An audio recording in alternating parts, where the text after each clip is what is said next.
संसद में अपशब्द कहने वाले सांसद जो है रमेश बिधूड़ी को बीजेपी ने बड़ी जिम्मेदारी सौंपी है। दरअसल उन्हें राजस्थान के टोंक में चुनाव के लिए बीजेपी का प्रभारी बनाया गया। ये इलाका कांग्रेस के तेज तर्रार नेता सचिन पायलट के प्रभाव वाला है। बीजेपी की रणनीति यहां सचिन पायलट को घेरने की है और इसकी जिम्मेदारी रमेश बिधूड़ी को सौंपी गई है। और साथ ही बीजेपी ने अपने तेज तर्रार सुखबीर जौनपुरिया को भी टोंक से मैदान में उतारा है। तो हर्षा, यहाँ पर बड़ा सवाल ये भी है कि हम जानते हैं कि रमेश बिधूड़ी को लेकर एक तरफ विपक्ष जो है लगातार कार्रवाई की मांग कर रहा है और यहाँ पर बीजेपी एक बड़ी जिम्मेदारी उन्हें सौंप रही है टोंक की। तो इसे किस तरह से देखा जा रहा है, क्योंकि इससे आलोचना भी होगी पार्टी की। जी बिल्कुल, देखिए जो 44 नेता हैं उनको जिलों की जिम्मेदारी दी चुकी है और इसमें बिधूड़ी भी शामिल है। और आपको उसके उदाहरण के तौर पे बता दें कि जैसे सुनील जाखड़ हैं तो उनको नाम मेरे को भी पढ़ा नहीं आ रहा है, लेकिन उनको भी जिम्मेदारी दी गई है। और काफी ऐसे 44 नेता हैं जिसमें बिधूड़ी भी है।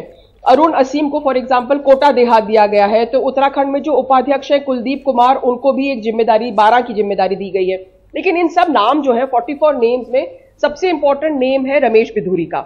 अब बिधूड़ी को जो सीट जो जिम्मेदारी दी गई है वो अपने आप में महत्वपूर्ण है। टोंक है, गुजर बाहुल्य इलाका है, रमेश बिधूड़ी गुजर नेता है।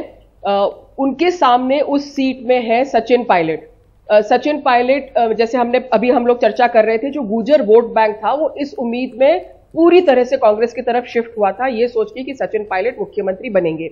और जो भी 9 एमएलएस को, उम्मीदवारों को टिकट दिया बीजेपी ने, एक भी नहीं जीत के आया। तो आप सोचिए कि एक भी गुजर एमएलए बीजेपी के पास आज की डेट में नहीं है जी। इसलिए गुजर वोट बैंक, अहम वोट बैंक को अपने ओर खींचने के लिए ये एक टैक्टिक है, स्ट्रेटेजिस्ट है। और उन्होंने सीधा सचिन पायलट के सामने उतारा है, जो सचिन एक गुजर लीडर के नाम से मतलब प्रसिद्ध है। एक तरह से वो गुजर्स उनको अपना नेता मानते हैं। यानी कि इसका मतलब ये हुआ हर्षा उतारा है। दूसरा जो आप कह रहे हैं कम्युनल पोलराइजेशन, जी हर्षा, एक मिनट आपको बता दूं, जो आप कम्युनल पोलराइजेशन की जो आप बात कर रहे हैं, टोंक में भी बहुत सारे माइनॉरिटी की वोट बैंक है।